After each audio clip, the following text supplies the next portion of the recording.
Hi friends, എല്ലാവർക്കും ആൾറൗണ്ടറിന്റെ പുതിയൊരു വീഡിയോയിലേക്ക് സ്വാഗതം. അപ്പൊ ഞാൻ തന്നിരിക്കുന്നത് ഒരു പുതിയ വീഡിയോ ആയിട്ടാണ്. അപ്പൊ ഇന്നത്തെ വീഡിയോയിൽ ഞാൻ എന്ത് ചെയ്യാൻ പോകുന്നത് നിങ്ങൾക്ക് അറിയണ്ടേ? കേരളത്തിൽ കിട്ടാത്തതും തമിഴ്നാട്ടിൽ പൊങ്കൽ സമയത്ത് കൂടുതലും കിട്ടുന്ന പനങ്കിഴങ്ങ് അതെങ്ങനെ നമുക്ക് പുഴുങ്ങി കഴിക്കാമെന്നാണ് നമ്മളിന്ന് നോക്കാൻ പോകുന്നത്. അപ്പൊ നമുക്ക് വീഡിയോയിലേക്ക് കിടക്കാം. ഫ്രണ്ട്സ്, നിങ്ങൾ എന്നെ പ്ലീസ് ഒന്ന് സബ്സ്ക്രൈബ് ചെയ്യണേ. നിങ്ങൾ എല്ലാവരും വീഡിയോ കാണുന്നുണ്ട്, പക്ഷെ ആരും സബ്സ്ക്രൈബ് ചെയ്യുന്നില്ല. പിന്നെ പ്ലീസ് ഒന്ന് സബ്സ്ക്രൈബ് ചെയ്യണേ. അതിനോടൊപ്പം നിങ്ങളൊന്ന് ഷെയറും ഒന്ന് ലൈക്കും കൂടെ ചെയ്ത് എന്നെ ഒന്ന് പ്രോത്സാഹിപ്പിക്കണേ. പ്ലീസ് ഒന്ന് സബ്സ്ക്രൈബ് ചെയ്യണേ.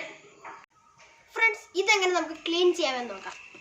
ആദ്യം ഇതിൻ്റെ ഈ തൊലി നമുക്ക് പൊട്ടിച്ച് എടുക്കാം.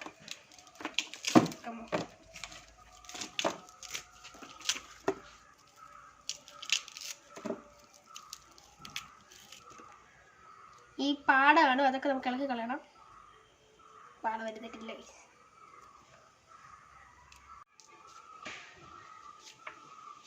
അപ്പൊ ക്ലീൻ ആയി. നമുക്കിത് എല്ലാം നമുക്ക് ക്ലീൻ ചെയ്തെടുക്കാം.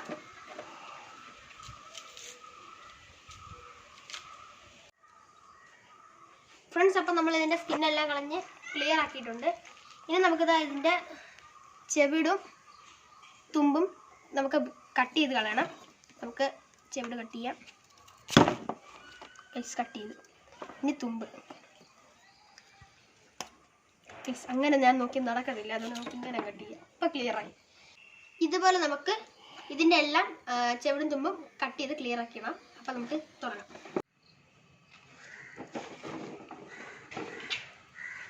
കഠിനമായ പ്രയത്നത്തിന് ശേഷം നമ്മൾ അതിൻ്റെ ചെവിടും തുമ്പും കട്ട് ചെയ്തെടുത്തിരിക്കുന്നു.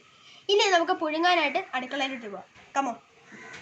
ഇനി നമുക്കിതിനെ കുളിപ്പിച്ച് സുന്ദരക്കുട്ടപ്പനാക്കാം. അപ്പം നമുക്കിത് ഇങ്ങോട്ട് മാറ്റി വയ്ക്കാം. പൈപ്പ് ഓൺ ചെയ്യാം. എന്നിട്ട് നമ്മൾ മെയിനായിട്ട് നമുക്ക് പാത്രത്തിലോട്ട് ഇട്ട് കൊടുക്കാം. നല്ല ക്ലിയർ ആയിട്ട് കഴുകണം, അല്ലെങ്കിൽ ഇടയ്ക്കിടയ്ക്ക് മണ്ണ് അടിക്കും. നല്ല വൃത്തിക്ക് നമുക്ക് കഴുകിയെടുക്കാം.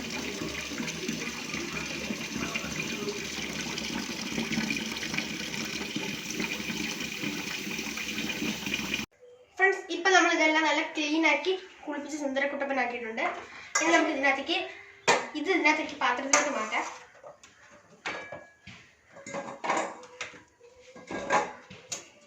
ഇനി ഈ പാത്രത്തിലേക്ക് നമുക്ക് 2 കപ്പ് വെള്ളം ഒഴിക്കാം.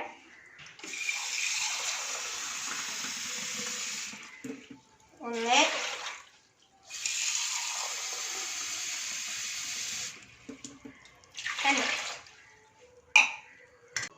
ഫ്രണ്ട്സ്, നിങ്ങൾ എന്നെ പ്ലീസ് ഒന്ന് സബ്സ്ക്രൈബ് ചെയ്യണേ.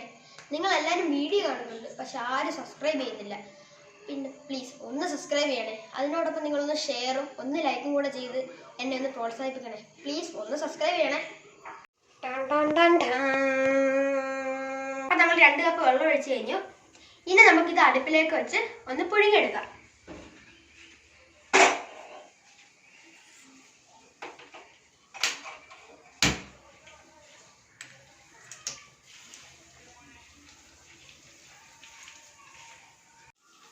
ഇനി നമുക്ക് ഇതിനകത്തേക്ക് കുറച്ച് മഞ്ഞപ്പൊടി ആഡ് ചെയ്ത് കൊടുക്കാം. ഇതിന് തിളച്ച് വരുമ്പോൾ നമുക്ക് ഇതിനകത്തേക്ക് ഉപ്പിട്ട് കൊടുക്കണം. അപ്പം തിളച്ച് വരാൻ വെയിറ്റ് ചെയ്യാം.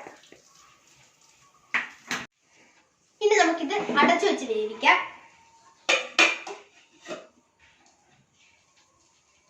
ഫ്രണ്ട്സ്, നമുക്കത് തിളച്ചു നോക്കാം. ആവശ്യത്തിന് തിളവിന് തുടങ്ങിയിട്ടുണ്ട്. അവിടെ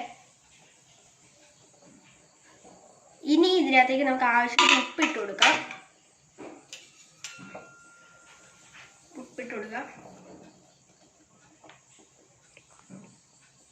ഇനി നമുക്ക് വീണ്ടും അടച്ചു വയ്ക്കാം.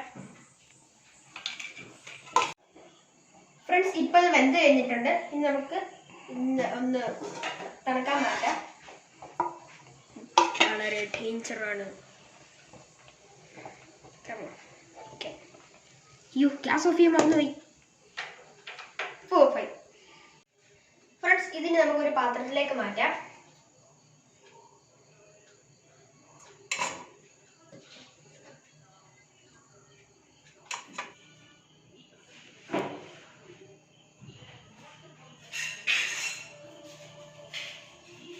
അപ്പം നമ്മുടെ സാധനം ഇവിടെ റെഡി ആയിട്ടുണ്ട്. നമുക്കിതൊന്ന് ടേസ്റ്റ് ചെയ്ത് നോക്കാം.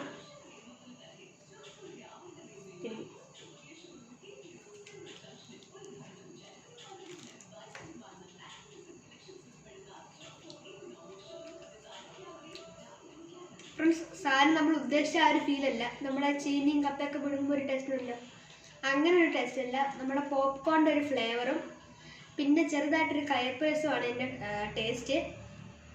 നിങ്ങൾക്കിത് കിട്ടുമ്പോൾ നിങ്ങളൊന്ന് ടേസ്റ്റ് ഒന്ന് ഉണ്ടാക്കി ചെയ്ത് നോക്കണം. പക്ഷെ എനിക്കിത് ഇഷ്ടപ്പെട്ടു. ഫ്രണ്ട്സ്, ഇത് കാണാൻ നല്ല ഭംഗിയുണ്ട്. ഇതിനൊരു പ്രത്യേക രുചിയാണ്. പിന്നെ ഇത് തമിഴ്നാട്ടിൽ പൊങ്കൽ സീസണിൽ ഒരു ചടങ്ങായിട്ട് ഒരു വീട്ടിലുണ്ടാക്കി മറ്റേ വീട്ടിലോട്ട് കരിമ്പും ഇതും പിന്നെ പച്ചക്കറികളൊക്കെ കൊടുക്കുന്നതാണ്. അപ്പം ഇന്നത്തെ വീഡിയോ ഇത്രയൊക്കെ ഉള്ളൂ. അപ്പം എൻ്റെ വീഡിയോ നിങ്ങൾക്ക് ഇഷ്ടമായെങ്കിൽ ലൈക്ക് ചെയ്യൂ, ഷെയർ ചെയ്യൂ, സബ്സ്ക്രൈബ് ചെയ്യൂ, കൂടാതെ ബെല്ലൈക്കണും കൂടെ ക്ലിക്ക് ചെയ്യും. അപ്പോൾ ഞാനിന്ന വീഡിയോസ് നിങ്ങൾക്ക് നോട്ടിഫിക്കേഷനായിട്ട് ലഭിക്കുന്നതാണ്. അപ്പം ബൈ. പ്ലീസ് ഒന്ന് സബ്സ്ക്രൈബ് ചെയ്യണേ.